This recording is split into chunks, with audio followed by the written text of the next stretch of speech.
Scientists are always changing their mind about stuff anyways. One day coffee's good for you, the next day it's bad. We should just wait till they figure out this global warming thing for good before we take it too seriously, right? 18. That's how many scientific societies in the United States have issued official statements on climate change, from the American Geophysical Union to the American Medical Association. 50.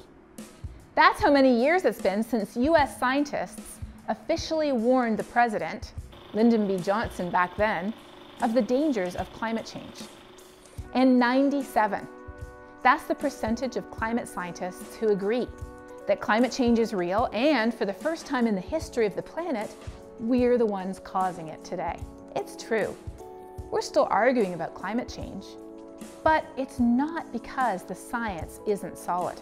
It's because climate change has become one of the most politically polarized issues in the entire United States. To a lesser extent in Australia, as well as a little bit in Canada and the UK. Over the last 20 years, the United States in general has become more and more polarized. In 2014, a Pew poll found that Republicans and Democrats are more divided along ideological lines, and partisan antipathy is deeper and more extensive than at any point in the last 2 decades. It's gotten so extreme that today, if you can believe it, the best predictor of who will marry, if we're not already married, is not the person's appearance or their personality or even their race. Today, it's their political party. Today, you can pretty much predict what someone thinks about climate change, is it real or is it a hoax, from one factor alone: where that person falls on the political spectrum. A 2016 poll on climate change from Yale and George Mason universities found that while 82% of liberal Democrats and even 49% of liberal to moderate Republicans say global warming is mostly caused by human activities, only 26% of conservative Republicans agree.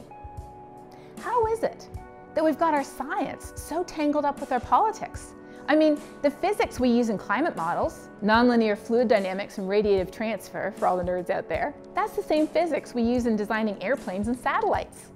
Yet no one doubts the reality of a Boeing 747 or a communications satellite, or accuses them of being part of a worldwide hoax, do they? You and I were both cognitive misers. It means that one person's brain can't hold all the information we know about science, the world, politics, and current issues. I don't have the time to become an expert in immigration or stem cell research, or even what the latest political candidate was up to when we weren't looking. I do have opinions on these things, though. How do I get them? I listen to someone I trust. And today, our trusted politicians and thought leaders and media pundits have very different things to say about climate change, depending on their political leanings. In the same way, the science isn't political. We get the same results no matter whether we're Republican or Democrat. Our politicians know that. Senator Inhofe, for example, is one of the most vocal opponents to climate change. He's even written a book about how climate change is a hoax, and he once brought a snowball onto the Senate floor to illustrate his point.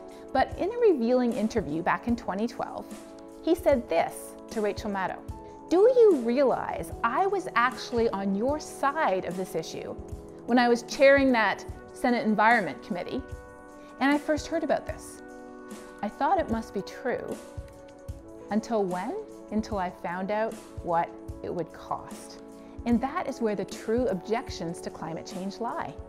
Many people hate the proposed solutions because they believe they involve government interference in people's freedom and in the economy. But it's a lot easier to say, "I don't think it's a real problem," than to say, "Yes, it's a huge problem, but I don't want to do anything to fix it." Well, I live in Texas. When people hear talk about climate solutions, this is what they say: "The government wants to set my thermostat and tell me what car to drive. They want to put a tax on carbon and ruin the economy."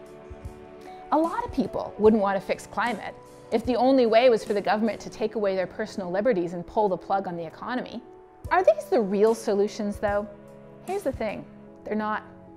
Did you know there are organizations across the entire spectrum of politics, from Tea Partiers and libertarians, all the way through progressives and tree huggers, all with different ideas on how to fix this problem. For example, should we empower the free market by putting a price on carbon and refunding that revenue to everybody like they do in British Columbia, so you can let the market pick the winners and losers? Or should we choose the ways that we want to grow clean energy and let the taxpayers pick up the tab? Some solutions are big government, that's true, but some are small. Some involve sticks, others use carrots. Who's right?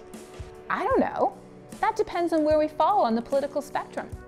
But I do know this: what we believe and how we vote shouldn't affect our opinion of whether humans are changing climate or not. The science is clear, we are.